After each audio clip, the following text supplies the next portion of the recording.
അസ്സലാമു അലൈക്കും വറഹ്മത്തുള്ളാഹി. നമ്മളെ മക്കളെ നമ്മളെ വീട്ടിൽ ഈ ഒരു വെക്കേഷൻ സമയത്ത് ഈ 2 മാസം എന്താ ചെയ്യേണ്ടി, എന്താ ചെയ്യാന്ന് പറഞ്ഞിട്ട് ഇങ്ങനെ ഒരു അലഞ്ഞ് നടക്കുന്ന ഒരവസ്ഥ നമ്മുടെ പല വീടുകളിലും കാണാറുണ്ട്. ശരിക്ക് നമ്മളവർക്ക് ചില ടാസ്കുകൾ കൊടുക്കേണ്ടതില്ലേ?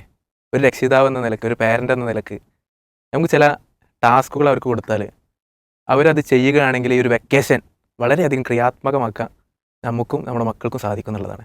അതിലൊരു ഉദാഹരണം പറയാം. ഇപ്പോൾ ഭാഷാ പഠനം എന്നുള്ളത് കുട്ടികളൊക്കെ സ്കൂളുകളിൽ പഠിക്കുന്നതാണ്. ഇപ്പോൾ മലയാളമുണ്ട്, ഇംഗ്ലീഷുണ്ട്, അറബിയുണ്ട്, മറ്റു പല ഭാഷകളും പഠിക്കുന്നുണ്ട്.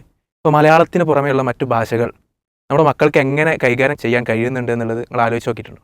അപ്പോൾ ഇനിയുള്ള വെക്കേഷനിലെ സമയങ്ങൾ ഒരു ഭാഷ എടുത്ത് അതിലെ വാക്കുകളും അതുപോലെ തന്നെ വാചകങ്ങളൊക്കെ കുട്ടികളെ പഠിപ്പിക്കുന്ന രീതി, അതൊരു കൃത്യമായ ടൈം ടേബിൾ ഉണ്ടാക്കി, ഷെഡ്യൂൾ ഉണ്ടാക്കി ചെയ്യുകയാണെങ്കിൽ അത് നമ്മുടെ മക്കൾക്ക് വളരെ അധികം ഉപകാരപ്രദമാകും എന്നുള്ളതാണ്.